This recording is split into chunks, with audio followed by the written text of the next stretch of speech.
just getting ready to go, and you were telling a story about a free trial Yeah. and like the barriers that they put up. Like, I mean, there's just so many things. Uh-oh. Oh, you can't give me admin access. I'm gonna click on something unintended.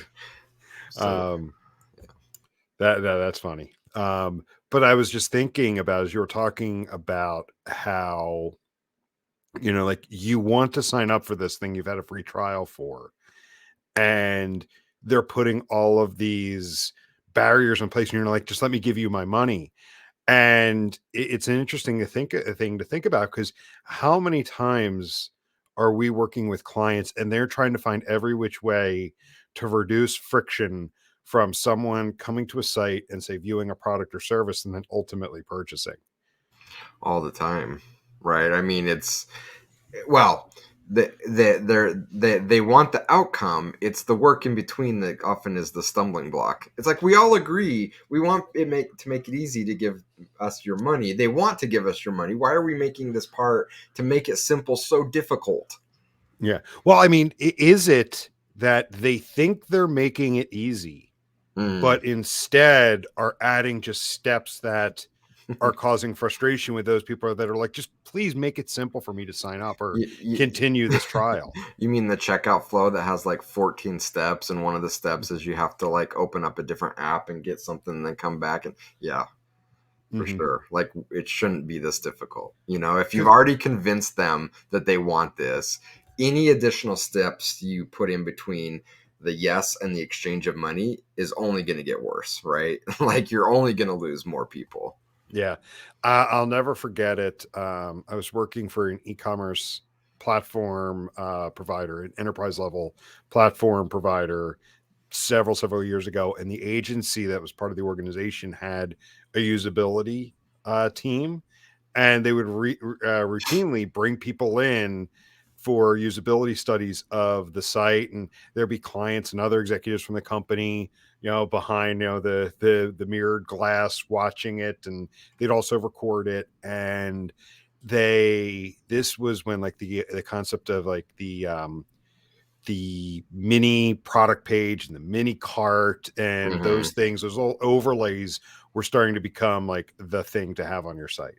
You browse over the product, on the listing page, you click on it, and a little mini overlay would come up with details, or you would click on it and then the big mini cart, add to cart notification overlay would pop up. And sometimes these things were so sensitive that you could trigger, like, you accidentally mouse over the cart. Mm-hmm. Next thing you know, this overlay would take over a good portion of the page.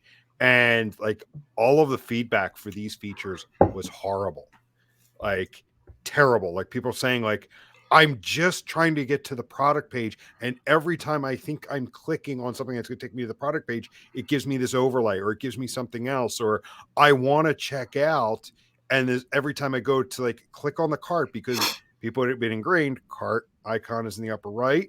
You click on that, it takes you to the cart. Every time they'd hover over, this thing would take over the screen. And the frustration, like, one executive was about, like, coming in and saying, we need to rip this off every client site, because Mm. these are massive barriers to entry. The idea that these are going to make it easier, it's failing. It's actually causing frustration, people to quit. Did that? You got to take away my admin access. There's all these Oh, things. you're playing with all the new buttons, aren't you? Yeah. Okay. So my question to you is: did that executive come to that conclusion because of the data or because of the usability study? Both. The quantitative data was showing there was no benefit to having this on the site. So that's when they got the usability groups together to see real world examples of people using it. And they brought in people of wide ranging ages, like Mm. people who you would think maybe are a bit more savvy versus those that aren't. And they all had the same experience. So the qualitative data gave the color and, what's the other word I'm looking for, the flavor to what the web data was saying, that there is not an increase in product views, there is no increase in add to cart, there's no increase in purchases, and if anything, they were seeing a decrease in people actually reaching the product page. Yeah, interesting. Have you ever sat in on one of those, by the way? A couple. Yeah, I'll tell you. Fun. I don't know if it's funny or frustrating, but I had the opportunity to sit in on one. And the setting was, it was the classic room, the white room with the whiteboard on the wall and the small desk with the interviewer and interviewee.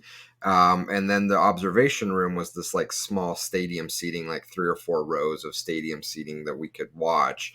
It was actually pretty cool because it had like a full little kitchenette and stuff in there too, so we could have snacks and all sorts of stuff. I obviously won't talk about the name of the client, but with this client, a retail client, I felt like we had made hair in my mouth. An incredibly strong case for their checkout being overly complicated. And we had the data, we were able to kind of build this story of where people were falling off and some of our insights for why it was happening. And we just really struggled to get buy-in. And maybe it was us, maybe we didn't tell the story well enough, maybe the data was, I don't know, but just really struggled to get people to believe that there was a problem here. So happened to be on site with the client. They invited us to this usability study where we got to be behind the two-way mirror. And the very first person they talked to, they pull up the website, they said, okay, grab a product, add it to the cart, check out. And she's like maybe the first or second step into the checkout. She's like, I don't even know what you're wanting me to do here. This is so complicated. And one of the executives in the room like, God, we got to fix this. I'm like, I don't know if this desk is hard enough for me to bang my head against right now. I'm like, yes, right? I know. Yeah. Well, it's the idea the minute you go down that usability study, if that is the further validation to what the web data is trying to tell you. And sometimes you just need to go down that extra step and say, okay, yeah, there isn't a flaw in the numbers. Yeah. Because when it comes to these kind of things, you have executives, you have management that's like, well, this is our customer, this is the way they behave. Everybody has this on their site, so we need it too. Yeah. Yeah. And this is this time, like this was 2010, 2011, somewhere around there. And again, like that's when the idea of like having all of these overlays and pop-ups to make it easier, and they were finding like it was anything but. Yeah. Yeah. I just found it so, I guess, happy that it happened, but like almost shocked that it was literally the first person in the usability study. And we were there for 4 or 5 hours, like watching people, but it was the first person in the study said, this is hard. Like, that's it. That's all the evidence we need. But to your point, maybe it's right. Like maybe they were hearing the story of this, the data saying this, and then just the first person kind of validating it. I was like, okay, I got it. I believe it. And like, this is what I want to start talking about the next couple episodes is services around data. So specifically talking about agencies. So, I mean, everybody knows we're an agency. Yeah. We're a boutique analytics agency. But like, when it comes to actually hiring an agency, do people think about what kind of agency that they want to hire? And I am butchering this intro. Yeah. So I'm just going to go to my notes instead of trying to wing it. So what I want to talk about today is like in the space where we exist, what kinds of agencies are out there? What kinds of organizations and what kind of services can someone hire if they want help with data? For example, like we're not the same as other agencies out there. So what exists? How can people find out like what they need? And ultimately, like as we're talking through this, like what would you say to someone who says like, well, isn't hiring a digital analytics agency just hiring an agency, and all of these other questions I just posed Yeah. pointless? I don't even know where to start without sounding like I'm just going to ramble and there's so much to unpack. There's so many different nuances. And the short answer to your question is, do businesses think about what type of agency? The short answer is no. I mean, rarely. I mean, they don't understand that there's different types of agencies that offer different services. There are different types of agencies that operate under different models, some that are more focused and kind of niche, some that are we do everything for everybody. And then everything to fill in the gaps in between, which makes I think a really exciting and valuable marketplace that you can pick and choose the partner that is going to work best for your culture and your specific needs. But the only way that works is if there's one, transparency, which agencies inherently are very bad at. They like to pretend and tell a lot of stories. So it makes it difficult to pick the right partner if agencies are not committed to transparency. And two, you have to understand what you're looking for. And again, I think a lot of companies don't go through that effort or work to say, well, what kind of agency will we work best with? They just go out there. And a lot of times it's not even them, it's their procurement teams that have a list of structured questions that are going to determine the best agency for them. And I can guarantee you, if you're having your procurement team pick your agency, it's going to be shitty 99 times out of 100, 999 times out of 1,000. So you have to put in the work to truly understand, and agencies have to commit to transparency in order to make it work. So I would say, at a most simplistic level, and I think we may have talked about this before, and then we can get into the different types and structures of agencies. But let's first talk about why businesses look to bring in outside help in the first place. And from our perspective, we see three primary reasons that they do this. They bring them in for, I guess, what we would call bandwidth. This is kind of the most elementary basic entry point to external services. We simply don't have enough bodies to do the work. So we're going to bring in an outside firm to provide bandwidth. And typically they call those people contractors, right? They're doing work at the behest of the client. We have a job, we have a role, we can't fill it with a full-time employee. So we're going to bring in an agency to add to our bandwidth by adding contractors to our engagement. The second tier is what I would describe as expertise.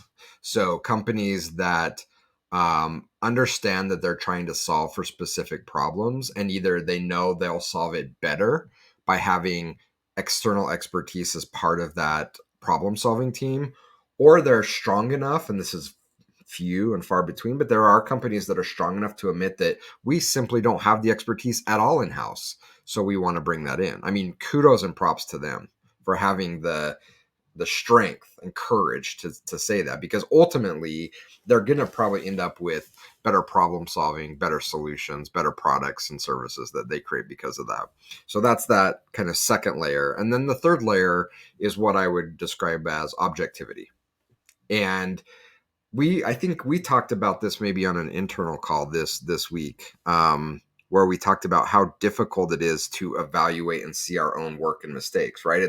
It's the classic back in school where I get docked down for misspelling a word on my essay, and I'm like, oh, I literally read this 50 times and I didn't see that I misspelled the word the, because we're so used to looking at it. But Jim comes in, who's never seen it, and it's like, yeah, you misspelled that, right? The same with coding. So I have a background in software development, and I can't name the number of times where I have stared at code for minutes, hours. I'm like, why is this breaking? And then someone would walk by my desk, dude, you're missing a semicolon right there. I'm like, oh, you're right. So that objectivity from it's hard to evaluate our own work perspective, but also from a perspective of being able to be outside the politics.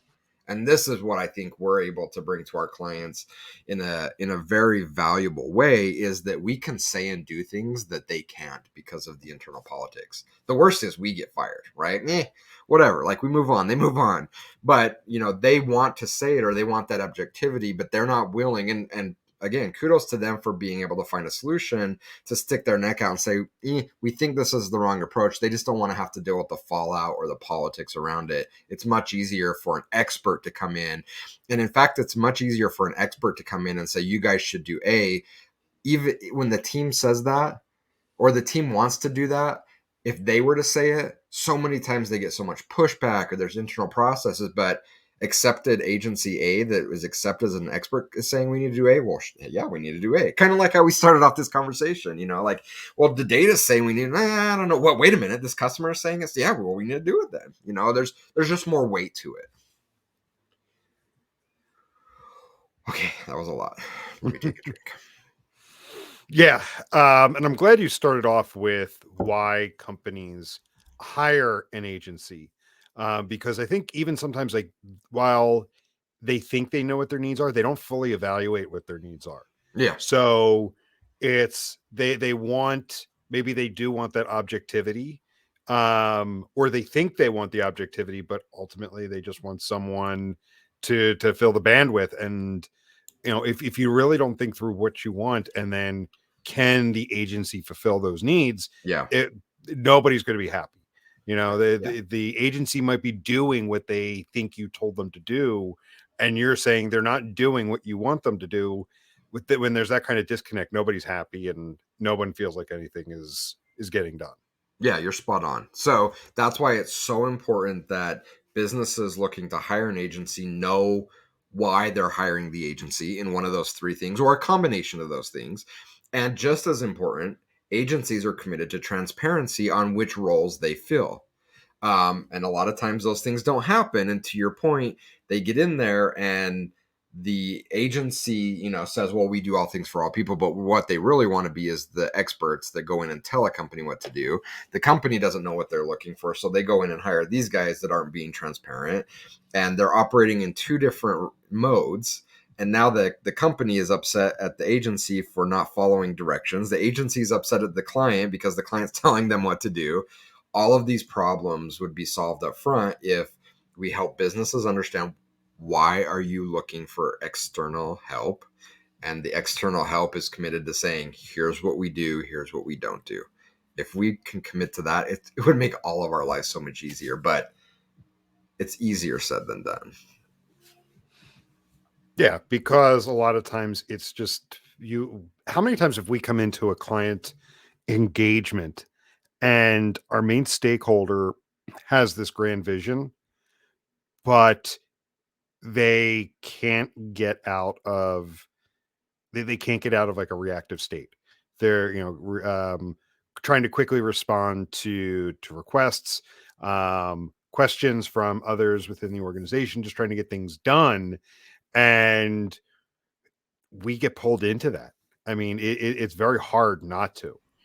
Yeah, I mean, and there's a lot of the day-to-day that happens, but if we're committed to transparency and setting clear ground rules for how the engagement works, then we can have a healthy discussion about why we're not or why we are doing certain things. So again, going back to why do people hire external agencies?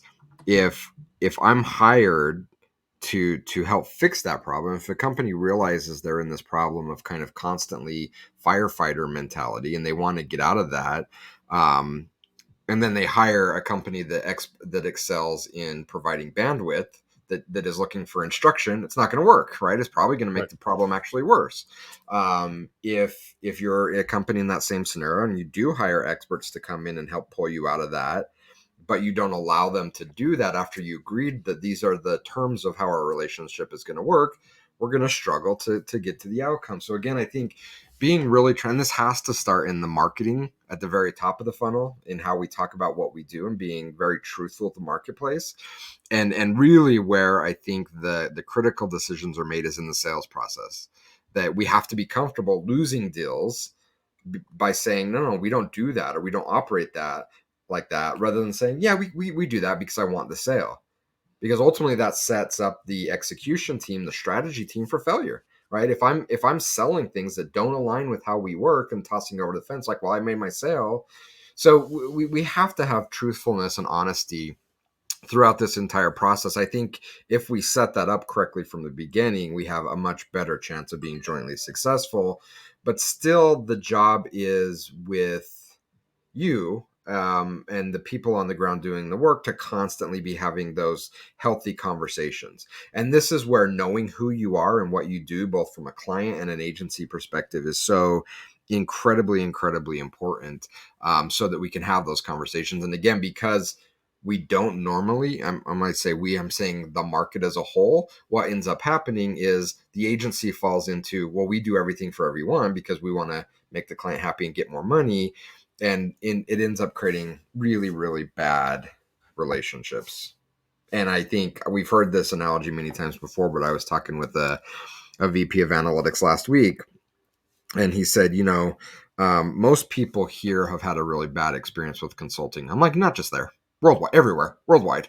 It's not uncommon to think as a external agency that you're coming in at somewhere below zero, just because of history and the experience that companies have had with agencies. Because most agencies, because they lack transparency and don't know who they are and don't understand their model, end up, by default, it's not that they're trying to, it's just because they lack any kind of vision for what they're trying to do, creating bad experiences. And that those bad experiences, because they're so common, tend to paint the entire industry. So it makes it difficult. So if I hear you correctly, what you're saying is trying to make people happy can actually lead to a bad experience. Yeah, for sure. Right. And And it's I wanted to point that out. Like there's a yeah. reason why I'm asking that, because like people, especially in the services industry, and I will even say like especially in our space, hmm people default to this. Well, let me make the client happy. Let me make the we're client we're we're happy. people pleasers, but I Yeah, think you're right. I like, there's something about people that are attracted to the digital analytics space that by and large we want to please. yeah. um And this is something I'm going to use myself as an example. It took me a while to get here, and I got to that point 4 years ago or so, where looking at it like trying to please everybody actually can lead to bad experiences mhm. for many involved, not just yourself, Yeah. but for the client. So that's why I Oh yeah. wanted to call that out, that like trying to please people, because you use the word make happy, actually don't lead to a positive experience. Yeah, and I think that the right way to look at it is that it's more important for us to make our clients happy long term versus short term. It's the make happy short term that causes most of, if not all of the problems, right? Like, we want to please in the moment, and we may do things that make the client happy right now, but those choices ultimately make the client unhappy long term and create bad experiences. So would we rather make them unhappy for this brief moment, but overall in the bigger picture more happy? Yeah, for sure. But in that moment, I understand how that is difficult to do, but we have to shift our perspective again from this. We're not first responders. We're not, like, our work shouldn't be firefighters. We shouldn't be working on emergencies. So we need to shift our focus from like that emergency triage perspective to being future backwards thinkers. And when we do that, I think it's much easier to get out of that people pleaser mentality. And the again the thing about it is that it actually works the opposite, right? Like, we get out of this people pleaser mentality and we end up pleasing more people over a longer period of time. We end up getting what we want, yet it feels so counterintuitive for how we get there. Yeah, because I think at least in my experience, I'm not going to say where, I'm not going to speak for everybody, but I'm going to speak just from my experience. Early in my career, it was always have good news.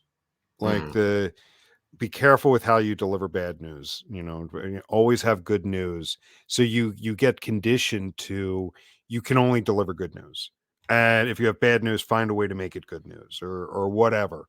And I'll tell you this, like, shifting my perspective a few years ago and saying that like delivering bad news is what needs to be done sometimes. I've gotten to a point where it's, you have to find a way to deliver it, but oftentimes it's actually much more well received then good news. For people that are looking to gain mastery and be elite at what they do, absolutely. Right. You played football? What did you play? I played football 1 year in grade school and hated it. I Okay. played baseball and basketball. Baseball. So, think about your experiences and the coaches and instructors you had around you. Which ones were the most valuable? So I played tennis, and an instructor can say, it's like, man, your drop shot is really good. I know. You don't need to tell me that. I know it's good. What sucks, I suck at all this other stuff. And I need you to tell me that I suck at it, and how to help me get better. Like, telling me the things that I already know I'm good at isn't getting me anywhere. I need to hear the things that I'm not doing well. And it doesn't have to be in a beat you up, be a drill sergeant approach, but it has to be in a way where we have to be able to talk about things that are not just fluffy, make you feel good all the time. I mean, sure, that's part of it. And again, I'm not saying that we need to be jerks in how we deliver feedback or guidance, but if we're shying away from having those conversations, are we really making our clients better? If they're hiring us to just come in and tell them the things they're already doing well that they already know about, are we, I guess I don't know what we are. Rally, I don't know. Pep rally? Like, what are they paying us to do? So again, this goes back to having clarity in what you're, not to say that's bad, right? Like, companies hire motivational speakers to come in all the time and pump up their teams. That's awesome. But they know what they're hiring for, and the motivational speaker knows what they're giving. So we Yep. have to be clear, why am I hiring this agency? And the agency has to be clear, this is what we do. And then let's find the match. If there are agencies that come in and say, hey, here's all the amazing things you're doing with analytics to make them feel good and get them pumped up, that's awesome. But let's have clarity on why we're doing that and why we're offering what we offer. So let me ask you this: taking like those three different types of agencies that you laid out, like, or why the three different reasons why a company will seek outside help. Looking at the digital analytics space specifically, what types of agencies do you see out there? Like the different types of services that are Yeah. available? Well, it's both services and just overall how the agencies are constructed. So I would say on the two polar extremes, you have agencies that do a very few things but do them very, very well. Whether that's, analytics or optimization, analysis, optimization, strategy, whatever it is. There are agencies that do a few things and do it really, really well, and they're fully transparent about that. Then you have other agencies that are kind of the jack of all trades. We do everything. And those can also be valuable. You just think of, I don't have my printer in here, but like an all-in-one printer that's a scanner and a copy machine and a printer, and those are very convenient and work really well. But they're They're never gonna. average at They're everything. they're they're average in everything, right? So you get the convenience of having it all in one piece, but you're giving up, or you're accepting that all of those pieces are going to be pretty average. And maybe for you, average is okay. So again, this comes back to the conversation. What are you looking for? Are you looking for average? Great. An all-in-one may give you what you want. Are you looking for the extreme elite experts in the space? Then don't buy the all-in-one machine. Don't go with the all-in-one consultancy. You're going to be frustrated. So I hope that the message is like resounding over and over again, that it's so important to put the work in up front to understand, why are we looking for an external agency. And those conversations should be way more valuable than all the fluff conversations we have around, well, how big is your agency, how fast are you growing, bro? Like, all this stuff that are maybe secondary or tertiary important questions, but aren't the most important questions up front to ask about why we're actually looking to hire an agency, and does this agency fit that mold. So those are the extremes, right? Like, you have the extreme elite experts. We do a few things, do them really well. We do a whole bunch of things, and we're average at those whole bunch of things. And then even within that gradient, you have different kinds of agencies as well. So you have pure play analytics agencies, which I would say 33 is, where primarily focused on providing business strategy based on data. But analytics is also super trendy. So that means it becomes a bolt-on to lots of other agencies because, here's a quick way to make a buck. So early on, it was search, right? So you had lots of search agencies that did both SEO and SEM. All of a sudden, you see them bolting analytics onto it. It's like, okay, now it's more and more media agencies in general that are more creative agencies bolting analytics on. Design shops and web development shops, we can bolt analytics on. So you have your pure play analytics shops they everything is rooted in data, and then you have lots kind of outside of that have a strong expertise in another discipline, be it design, development, SEO, SEM, social. There's lots of things that hang off that they have a core competency, and then they've bolted analytics onto that. Mhm. If you're buying the core their core service, and it's kind of like a nice little value add to add the analytics piece, sure.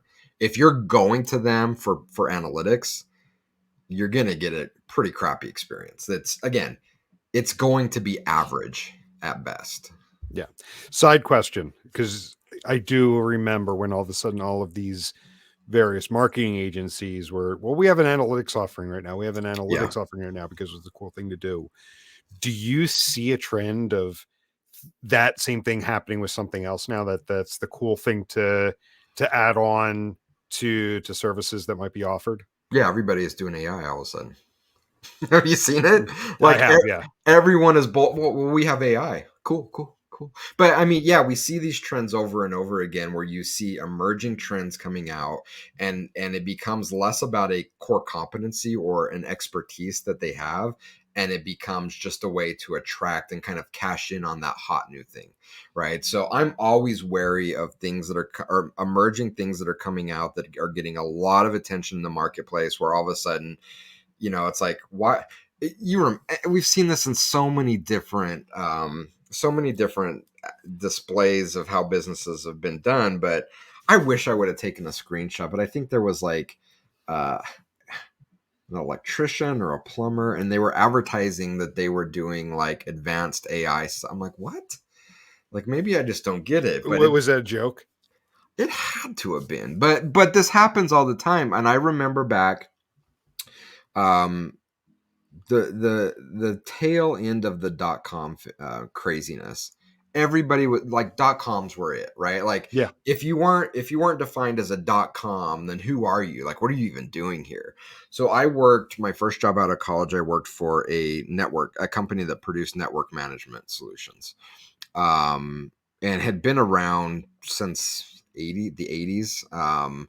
They'd been around a long time, very established brand, really strong in the institutional space for running large scale networks for schools and hospitals and organizations like that. And then someone got the bright idea, well, we can capitalize on the .com boom. So we went from being called Novell for 30 years to we legally changed the name of the company to Novell.com. And I think it lasted a couple years. It was so embarrassing. Like, it was so, like, people could see. I'm like, really, guys? And we had this marketing campaign and television commercials at PGA events and all this stuff about how we're now Novell.com. I'm like, what are we doing here? What was that company maybe 2 years ago that, like, out of the blue, changed its name, its offering, to some kind of crypto offering? I'm Crypto's serious. another Like, I great want to say it was example like a of it. pet food company Yeah, I think or you're right. Yeah, or I can't. something like that. Then all of a sudden Yeah, was like we're now a pet.crypto or Yeah, we're a something. crypto company now. Yeah, Hold on. I got to look this up. look it up. But another great example, right? Crypto was hot, and then everybody's like, "Oh, we do crypto, and we're into blockchain now." Remember, like 5-6 years ago, everything was blockchain. It's like, we Yes. do analytics on the blockchain. We sell pet food on the blockchain. It's like everybody was tacking it onto their business Yep. as if Here all it of a is. sudden, yeah. What'd you find? Long Island iced tea changed its name to Long Blockchain. It had to have been a joke, I right? think, but I think it was half a joke, but half serious too.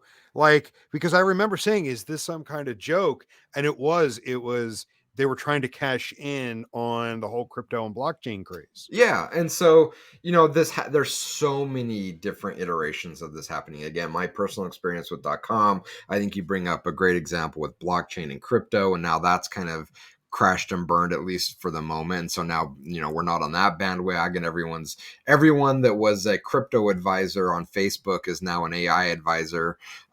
You can see this happen. Maybe 10 years ago, was it the .io domain that was so hot? So like everyone was like, we're now 336.io. No, we're not going to do that. Like, what does this even mean? Right. And again, this kind of goes back to the start of our conversation. If we're not grounded, if we don't understand who we are, it is so easy to get blown around with the winds of change. And we just try to adapt and jump in on the latest new trend. And, we may win in the short term, quote unquote, but we lose long term. And the clients almost always lose in these scenarios. Like, we need to be honest and truthful with who we are. And that isn't saying that we shouldn't be attuned to emerging markets and trends. Absolutely.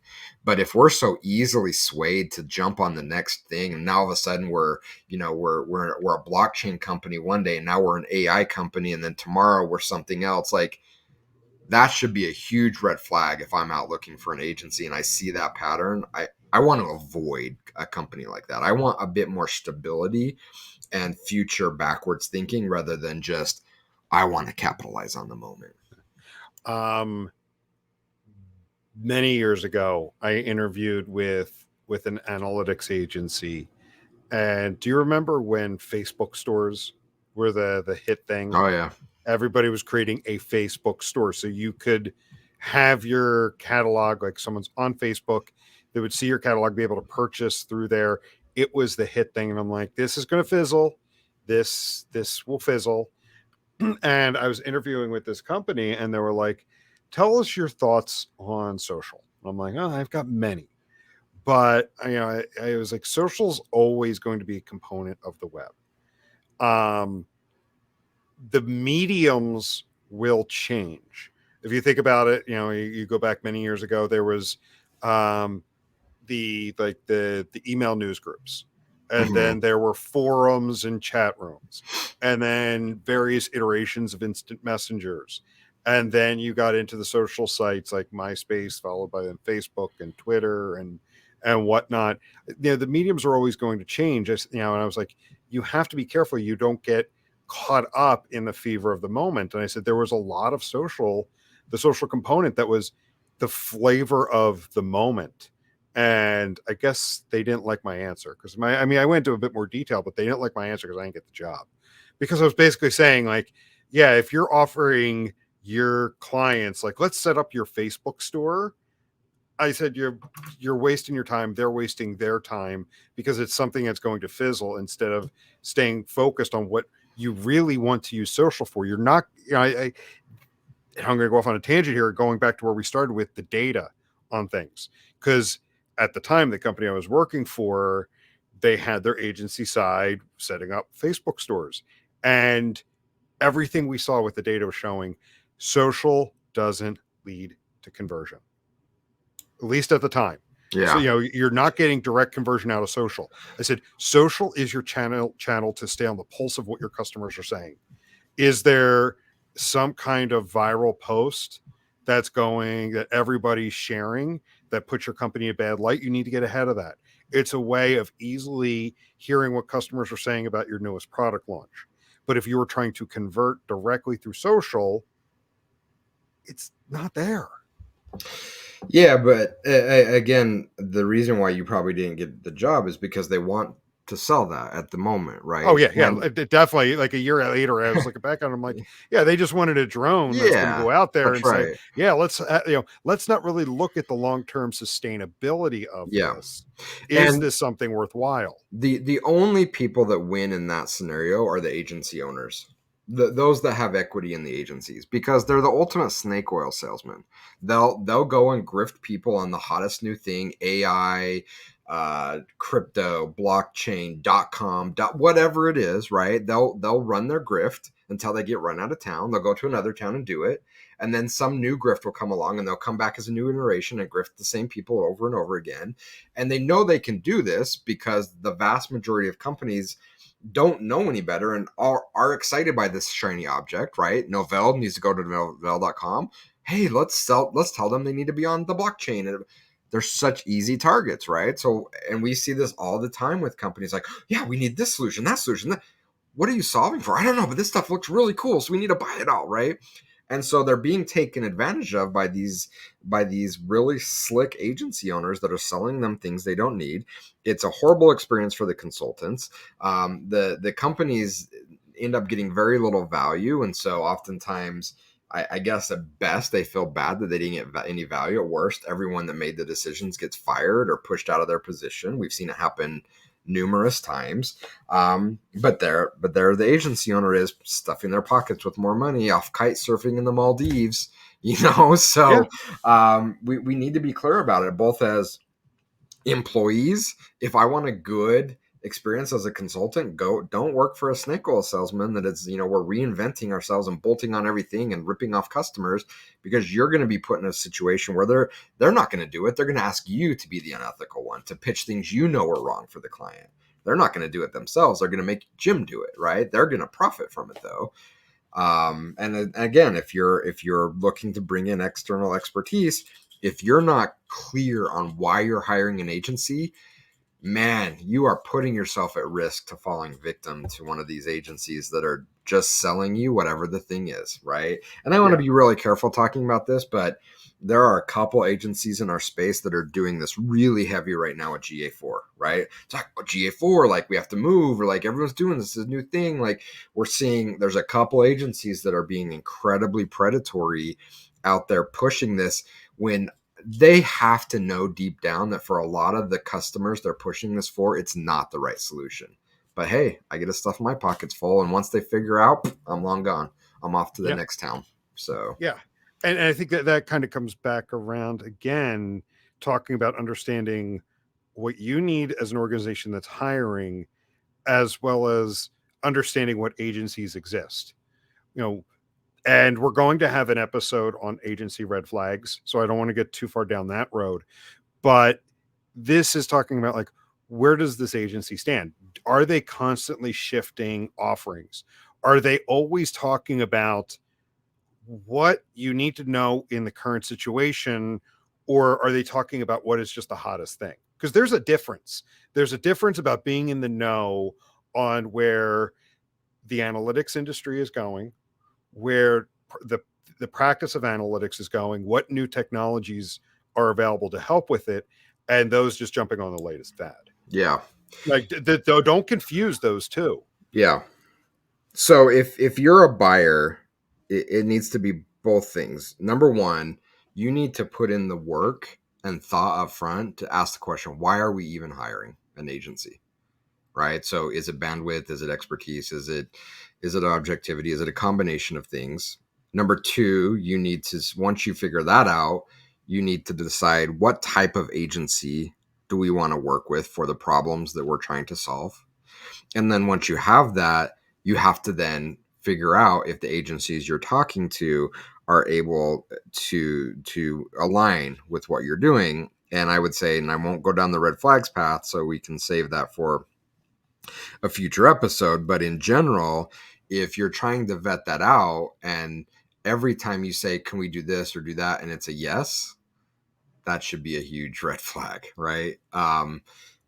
Completely unrelated, and I think I may have told this story before, but I was interviewing once for a position, and the interviewer's like, well, what do you know about this? Or do you know about this? Do you know about that? I'm like, yeah. And then he said, do you know about this? I'm like, I have no clue what you're talking about. And frankly, that sounds made up. And he started laughing. He's like, yeah, I just totally made that up. He's like, everybody sits in this chair and they say yes, that they can do everything. And so like every once in a while, I want to throw a bogus thing in there to see if they're just saying yes, or they really know what they're talking about. So, the same holds true when you're interviewing agencies. Like, none of us know everything, even if we're an all-in-one printer solution, there's things that we don't know. So if you're talking to an agency and everything that you're asking to do and every question yeah, we do that, yeah, I would probably run away. Yeah.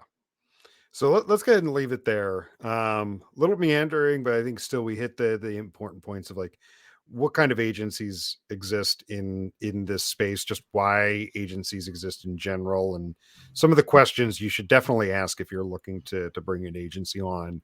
Because as we started this conversation, hiring an agency is not just hiring an agency. Like there's more to it to make sure that you're going to get what you need. Are you looking for someone that's going to come in and help you assess your situation, tell you what needs to be done? Or are you looking for someone that's going to sit there and wait for you to give them orders? Because again, different agencies will handle each of those situations differently. Yeah. And that's really it. And hopefully all the meandering kind of stories and stuff helped cause people to think a bit. And then really the most important thing to question is, why are we doing this? Right? Because I think Yeah. I'm hoping that people are listening. It's like, wait a minute. Yeah. Like we fired all these agencies. I have no idea. Like, then what are we hiring for bandwidth? Are we wanting them? Who knows? Like, and we didn't even know that there were different types of models. And so hopefully, if nothing else, it's caused people at least slow down a little bit and think, yeah, why are we hiring, and what things do we need to know to find the right partner? Yeah. Yeah. So cool. Good to chat about this today. We got a couple more episodes coming up, and yes, we definitely have an episode to talk about like what should be a red flag if you're interviewing an agency, or just you already have an existing relationship. What do we see as red flags? I'm looking forward to that one. Yeah, it's gonna be a good one, and we're saving that one for last, by the Okay. way. So as we wrap up, I've got my Eagles jersey on. We got the Super Bowl coming up, and I'm just gonna say, like I don't know what it's like having two teams that have gone to a championship I game don't in know what in it's the like same year. having a team. So Yeah. Well, I mean, I've seen the Phillies win one World Series. They just played in another one, and there's a gap in between. I've seen the Eagles win one Super Bowl, but to have the Phillies go to the World Series followed by the Eagles go to the Super Bowl, like, yeah, I'm again not used to it. I mean, if the 76ers make the finals, like I don't know what's going to happen.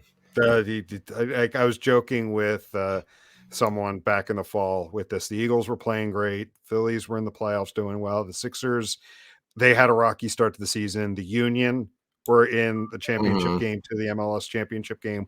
I'm like, if the Sixers start playing well, just start burning cash in the backyard. Well, enjoy the moment. Yeah, yeah. Cool. Well, this has been a great chat. We'll go ahead and wrap up there, and we'll talk to everybody later. See you. See ya.